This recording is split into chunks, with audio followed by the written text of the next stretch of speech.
दोस्तों ward number 15 में हम हैं। महेंद्र सिंह जी यहाँ के पार्षद हैं और जो भी चुनावी यात्रा है वो आरंभ हो चुकी है। नगर निकाय चुनाव का बिगुल कभी फूंक सकता है। पूरी तैयारियां सरकार ने कर ली है। पार्टियां भी अपनी तरीके से तैयारियां कर रही हैं।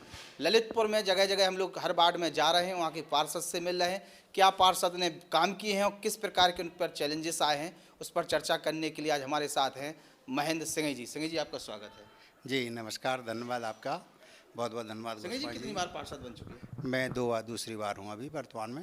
अच्छा, आपका वार्ड कौन सा है और कितना दायरा है वार्ड का? मैं गांधीनगर प्रथम से हूँ, वार्ड नंबर 15 लगता है और लगभग 5000 के करीब हमारे यहाँ की वोटिंग है और बड़ा अच्छा वार्ड है। बहुत अच्छे वार्ड के निवासी हैं, सारे शिक्षित और बड़े अच्छे लोग हमारे वार्ड के निवासी हैं।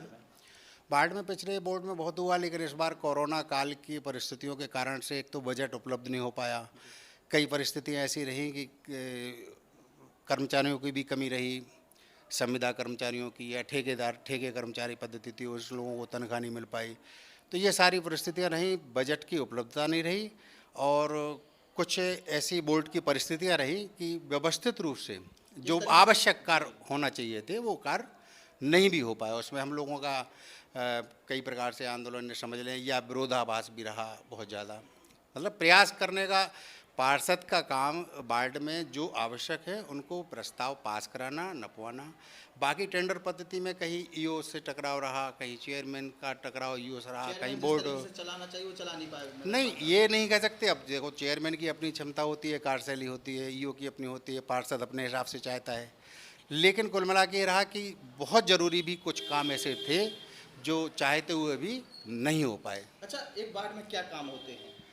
मूल रूप से वार्ड में तो ये है कि लोगों को सफाई व्यवस्था प्रॉपर मिलती रहे, ठीक है ना, और प्रकाश की व्यवस्था रहे, है ना, सफाई हो गई, लाइट व्यवस्था। हाँ, ये बाकी रोड मरम्मत वगैरह हो जाए या जो बहुत ज़रूरी आवश्यक है रोड वगैरह हैं उनको व्यवस्थित किया जाए। ये सारी वार्ड कहाँ से कहाँ तक है और क्या कोई सीमांकन में कुछ नई चीज़ जुड़ी है?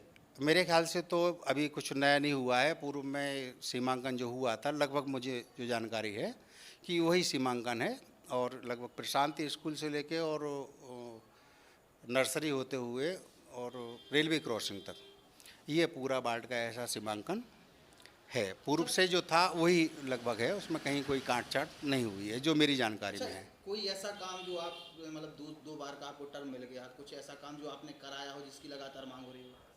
कराने को तो ऐसा है कि वार्ड में हमारे आने के पूर्व गलियों में अंधेरा बहुत ज़्यादा पसरा था। वार्डवासी भी बता सकते हैं ईमानदारी के साथ, रोशनी की जितनी ज़्यादा कोशिश कर सकते थे वो की, फिर भी कई जगह ऐसी स्थितियाँ हैं कि आवश्यक है और लाइटें हम लोगों ने पास की थी, आ गई हैं, कई बहुत समय से रखी हुई हैं, लेकिन पता पड़ा है कि अब शायद लगना शुरू हो रही हैं। अब चुनाव आ गया। हाँ, जो भी समझ लें, लेकिन बहुत समय से रखी हुई हैं। टेंडर हम लोगों का काम होता है बोर्ड में पास करना, वो हम लोग कर देते हैं, लेकिन उसके बाद जो काम होता है वो पार्षद के उसमें नहीं होता। आपने दो चेयरमैनों के साथ काम कर लिया, जी जी, सुभाष जायसवाल की बात कर लें जी जी, और चाहे अब यहाँ पे रजनी घनश्याम साहू की बात कर लें, क्या डिफरेंस देखने को मिल रहा है?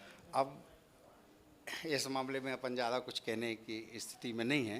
क्यों नहीं है, क्या प्रॉब्लम है? अब कई चीज़ें होती हैं, परिस्थिति भी बहुत कुछ होती हैं। पूर्व की सरकार, इस सरकार में कुछ काम हो रहा? सरकार, देखो, सरकार तो कोई भी हो, सरकार तो अपने स्तर पे काम करने का पूरा प्रयास करती है ना। अब वो अंतिम छोर तक वो योजनाओं का लाभ या कोई स्थिति पहुंच पा रही है नहीं पहुंच पा रही, ये भी उसमें कई कारण होते हैं, एक कारण नहीं होता। पार्षद की जो स्थिति होती है उसका दायरा या उनके जो पावर होते हैं बहुत सीमित होते हैं। आपको बता दें, आप लोग जानते हैं पूरी तरह से, खासतौर से अपनी यूपी में भी है, लेकिन फिर भी पार्षद से अपेक्षाएं होती हैं और पार्षद को उन अपेक्षाओं पे खरा उतरने का प्रयास भी करना चाहिए और करता भी है। जो चुनाव सामने मौजूदा क्या मुद्दे हैं वार्ड के, कुछ बताएंगे? मुद्दे तो ये हैं कि बहुत सी समस्याएं ऐसी हैं कि कई जगह नाली सड़क मरम्मत होना है, कहीं बनना है। मूल रूप से ये बहुत आवश्यक है, मांग होती है, स्वाभाविक है। बिल्कुल वार्ड के वासी किससे कहेंगे आकर, उनका डायरेक्ट रिलेशन पार्षद से होता है ना। अब वो पार्षद के अधिकार क्षेत्र में है, पावर में है नहीं है, लेकिन उनका मांग करना कहीं दूर दूर तक कहीं भी गलत नहीं होता है। क्या पावर होते हैं पार्षद के? कुछ पार्षद के कुछ पावर हो तो बता दीजिए। पावर कर सकते हैं हाथ कलम पे दस्तखत हाँ करके। नहीं, कलम पे देखो सिग्नेचर पावर का ये है कि जनता के लिए जो कुछ थोड़ी बहुत आवश्यकता होती वो होती, बाकी इनका काम ये होता है कि पार्टी में अगर कोई आवश्यकता है तो ऊपर तक पहुंचाना। प्रस्ताव बना सकते हैं हाँ, किसी भी चीज़ का। प्रस्ताव बना के उनको नपवाएंगे, प्रस्ताव बोर्ड में पास कराएंगे, बोर्ड तक ले जाना हम लोगों का काम होता है, हम लोग प्रयास करते भी बोर्ड हैं। में रखते हैं, बोर्ड पास कर देते हैं, हाँ, काम उसके बाद फिर उसमें पीछे लगना है कि इस काम को कैसे हो जाए।